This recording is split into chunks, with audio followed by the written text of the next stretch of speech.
Hello, this is our negotiation exercise, and we're going to do it about the Walt Disney Company and Pixar Incorporated about to acquire or not to acquire Pixar for Disney.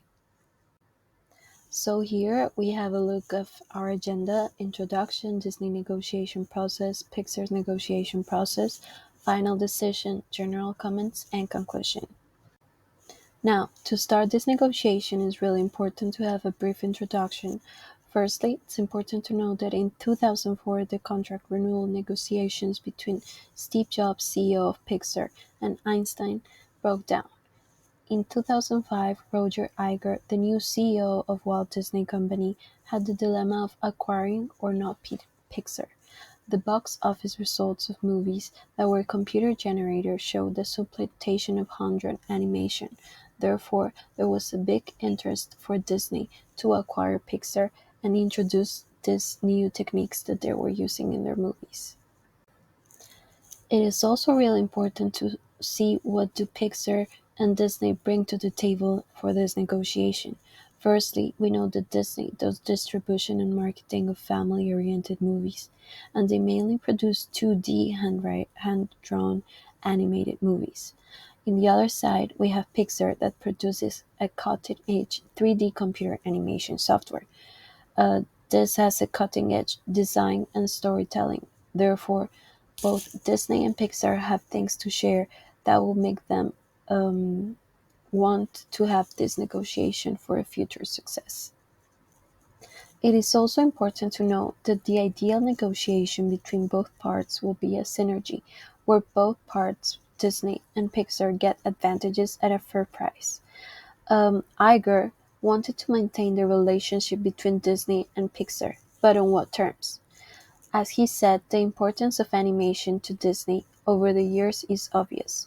Nothing creates more of an impact at this company than a successful animated film. And as Pixar is creating more successful animated films, he had a huge interest in maintaining this relationship with Pixar. Then we will talk about the negotiation process. In the initial situation, the relationship between Disney and Pixar was at a crossroads, primarily due to the expiration of their existing contract and the changing dynamics in leadership within Disney. The negotiation process began with a renewal of communication, facilitated by Disney's new CEO, Robert Iger. This was a critical step as it opened the doors for potential new agreements or a deeper relationship between the two companies. Then the discussion centered around whether Disney should simply renew its contract with Pixar or pursue an outright acquisition. This phase involved evaluating various factors such as production cost, revenue sharing, and the distribution rights. But we know that the negotiations was influenced by past tensions, especially the strained relationship between the personal conflicts between Steve Jobs and Michael Eisner. Overcoming these historical issues was crucial for any positive outcome. Disney had to consider the strategic benefits of acquiring Pixar, which include access to animation technology and creative talent. The culmination of the negotiation process was Disney's decision to acquire Pixar. This move was seen as a strategic alignment that combines Disney's strong marketing and brand legacy with Pixar's innovative technology and creativity. Certainly, there are many outcomes Disney can get through this negotiation. The first is combining strengths. Disney was able to create a powerful entity in the entertainment industry, particularly in the field of animation, as well as improve the quality in Disney's existing animation studio and reduce costs.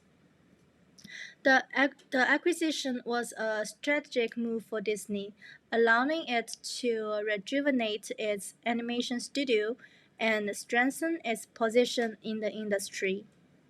Pixar's track record of successful animated films promised a continuation of high quality content under the Disney banner. As part of the acquisition, key figures from Pixar assumed significant roles within Disney's animation division.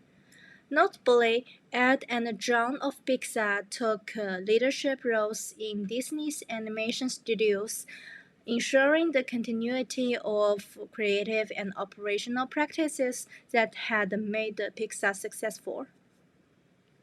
And lastly, this acquisition leads to future success, especially for financial success.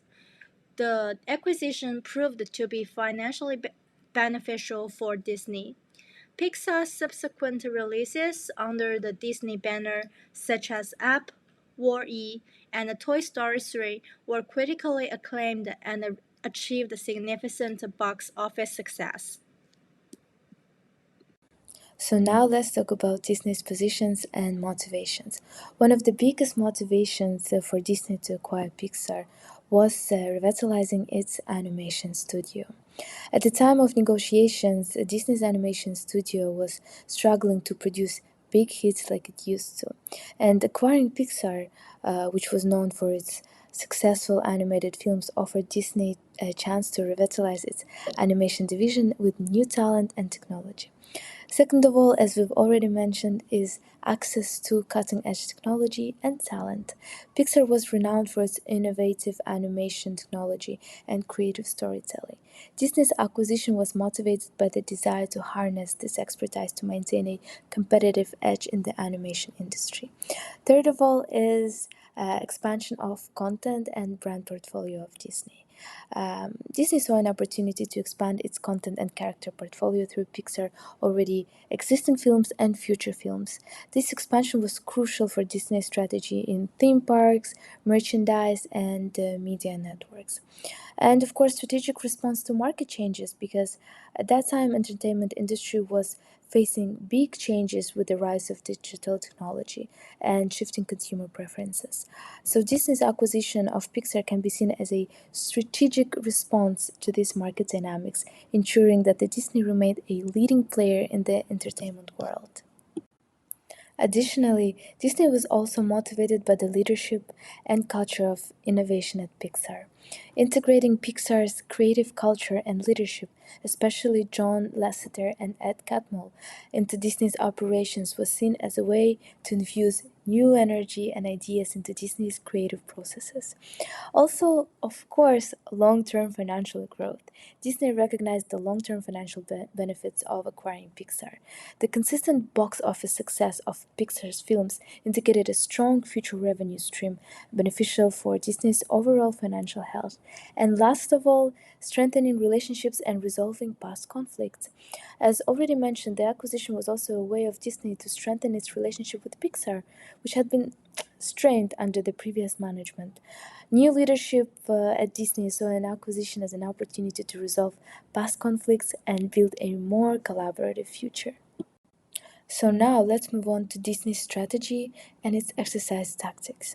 First of all, Disney built a very strong relationship foundation. Disney, under the leadership of its CEO Robert Iger at that time, made efforts to repair and strengthen the relationship with Pixar, especially with Steve Jobs, who was one of the biggest shareholders at Pixar. This approach was critical given the previous strained relationship between the two companies. Second of all, understanding and valuing Pixar's culture. Disney recognized the importance of Pixar's unique creative culture and sought to preserve it post acquisition. This understanding was vital in assuring Pixar that their creative autonomy would be respected. Third of all, of course, long term vision over short term gains. Disney focused on the long term strategic benefits rather than short term beneficial gains. This vision was important in aligning goals of both companies and demonstrating a commitment to the future success of Pixar's brand and products. Next of all, strategic use of leadership. The involvement of Disney's then CEO Robert Iger was strategic. Iger personally took the lead in the negotiations, indicating the importance Disney placed to the acquisition and ensuring high level attention and decision making. And of course, leveraging Disney's strength. Disney leveraged its vast resources, brand power, and global distribution networks as key selling points in the negotiations. This demonstrated to Pixar the tangible benefits of being part of the larger Disney organization. Additionally, throughout the negotiation process, Disney showed a great deal of flexibility and adaptability, especially in very important questions of creative control and operational autonomy that were vital for Pixar. Next of all, of course, offering a win win deal. Disney crafted a deal that is both attractive for Disney and Pixar, not just financially, but also in terms of preserving its culture and creative independence. This approach facilitated a win win scenario, making the deal more appealing to Pixar. Next, obviously, is effective communication. Disney maintained clear and open lines of communication throughout the negotiation process. This helped in addressing concerns, managing expectations, and building trust between the two companies. And last of all is integrating leadership and talent. Part of Disney's strategy included integrating key Pixar personnel into Disney's leadership structure post acquisition. This integration was critical for the smooth transition and operational success post merger. So now let's jump into Pixar and understand what are the main sources of value for Pixar and what would Pixar get out of an acquisition. Of course, there are a lot of alternatives which we will be seeing in the later slides other than acquisition that Pixar can think about. But if let's say Disney acquires Pixar, what are the various advantages that Pixar would get? Number one is favorable price. Number two is quality, production cost, pricing power. Number three is distribution cost. Number five is high above a fair price. And out of all these options, the main source of value for Pixar is that it is able to sell high above a fair price. So whenever we sell a company, we lose the control to the new owners. So in this case as well, Disney can promise independence during a few years, or maybe even 10, or maybe even as long as the old CEO works for Disney. But would Disney be able to commit to such limitations indefinitely? The answer is no. That would mean that Disney would write a special contract with Pixar's majority owners and indicate penalties associated with breaching certain conditions. So, companies buy other companies to gain control so that they do not need to write contracts about an uncertain future. So, here in this case, Pixar's operation cannot be improved by Disney in a very substantial way. There can be some savings in the back office functions, that which is not very crucial though. So whenever Disney is buying something for 7500 million, it wouldn't buy something for $7,500 million just to save $100 million. So Disney has also thought about all of the options and then finally come to the conclusion that $7,500 million acquisition is actually worth it. In fact, it is possible that Disney's old culture will even destroy Pixar totally. However, the intention was to let Pixar's culture and technology spread to Disney's existing animation studio. So, the main benefit to Pixar is the payment that its owners receive, and this is the major thing which Pixar gets out of this acquisition. So, the price was very high, and Steve Jobs was really happy. I believe many have fallen in the trap and argue that distribution cost is going down, but Disney is already distributing for Pixar. How would that be different if there is ownership? So I don't think there's any substantial change with the distribution cost per se, but the high price which Pixar gets is the major cost. So now let us understand what are the Pixar's major positions and motivations, and what are the alternative choices which Pixar has in mind, and why is it motivated to go for the acquisition deal. So there are basically three major choices which Pixar has in hand. One is make its own and produce in house. Other is buy the things which it earlier used to be buying from Disney from some other thing. Third is hybrid, use a mixture of make plus buy or outsource. So there are always alternatives, and before entering a negotiation, we need to understand which is the best alternative to have a negotiated outcome. So this was called BATNA, BATNA, in the first book that made negotiation strategy famous. So Pixar's alternatives here are number one, movies are blockbusters and easy to build distribution. Merchandising will be more difficult, which would take more time. So it can build its own in-house distribution mechanism. Number two is buy small distribution company. Number three is create a joint venture with Disney itself. Number four is sign a fourth distribution agreement with Disney. Number five is sign a distribution agreement with some other company other than Disney, like Sony or Warner Brothers, 20th Century, Fox, Universal, and others. To talk about Pisca's strategy and exercise tactics, there are several points that Pisca wants to focus. Firstly, it is collaboration and relationship building. Pisca has often emphasized the importance of collaborations and building strong relationships. This is not only with their internal teams but also with external partners, such as distribution partners like Disney. Establishing trust and open communication can be crucial in negotiations. And secondly, focus on long-term partnerships. Pisca's success has been built on long-term partnerships, particularly with Disney. Negotiation with a focus on creating sustainable, mutually beneficial relationships rather than short-term gains can be a key strategy. Thirdly, it is creative control and autonomy. Given Pisca's commitment to storytelling and creativity, negotiations may involve discussions about creative control and autonomy. Maintaining a level of control over the creative process is often a priority for successful animation studios. And then is value proposition. Demonstrating the unique value that Pisca brings to the table is likely a central aspect of their negotiation strategy. This could include highlighting their tracks, recording of successful films, the strength of their creative team, and the appeal to their brands. And then is the financial considerations. Negotiations in the entertainment industry often involves financial terms such as revenue sharing, license fees, or production budgets. Piscas may employ financial experts to ensure that the terms are favorable while still aligning with the overall goals of the company.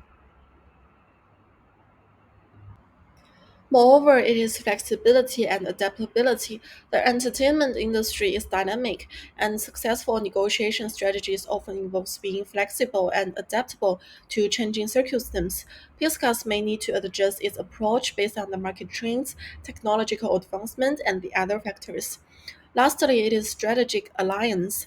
Piscas has historically formed strategic alliance, such as its acquisition by Disney. This alliance can be a part of negotiation strategy, providing additional resources and support for the studio creative endeavors. Overall, Pisca is open to exploring different models as long as it reflects the contribution currently. The acquisition will have a revenue sharing model with a performance based bonus structure. The main purpose of this acquisition of Pisca is that Disney wants to maintain its level of technological products, and Pisca has a large variety of goods that are available in the market for customers. Moreover, we have also been highly successful in our business computer dimension. Due to this, Disney would attract large segment of customers and also improve the level of products by providing innovation and creative products. The contract is set for a long-term duration, providing stability and fostering a collaborative environment. Creative control remains a priority of Piscas, as Piscas employees also have the fear of losing independence due to this acquisition, ensuring the continuous success of their unique storytelling approach with in the Disney partnership. Moreover, the benchmark of the competition also decreased in the market due to the acquisition process. Pisca believes that a collaborative and mutually beneficial agreement will not only benefit both parties but also contribute to the continued success of Pisca's partnership. Eventually, these negotiations lead to Disney acquiring Pisca. This acquisition will significantly as it combined Disney's strong marketing and brand with Pisca's cutting-edge animation technology and creative talents, shaping the future of animated filmmaking.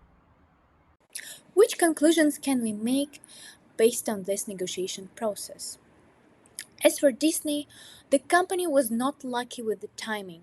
They had to pay enormous $7.5 billion with a payback time around 23 years, and it was all because of Pixar having its rights. In this case, a long term contract would be more beneficial for Disney, and the company could have invested in its own animation studio. However, at that time, it was not evident. As for Pixar, they had their most benefit and they received a lot of money. Nevertheless, the company still had a lot of risks associated with its independence in the long term. How long would Disney keep its promise and save Pixar's independence? No one knew at that moment. But what we, as students, can learn from this experience? First of all, pay attention to timing. It was the crucial factor that determined the result of these negotiations. Pixar had just released several blockbusters, and its share price skyrocketed. They took advantage of it, unlike Disney.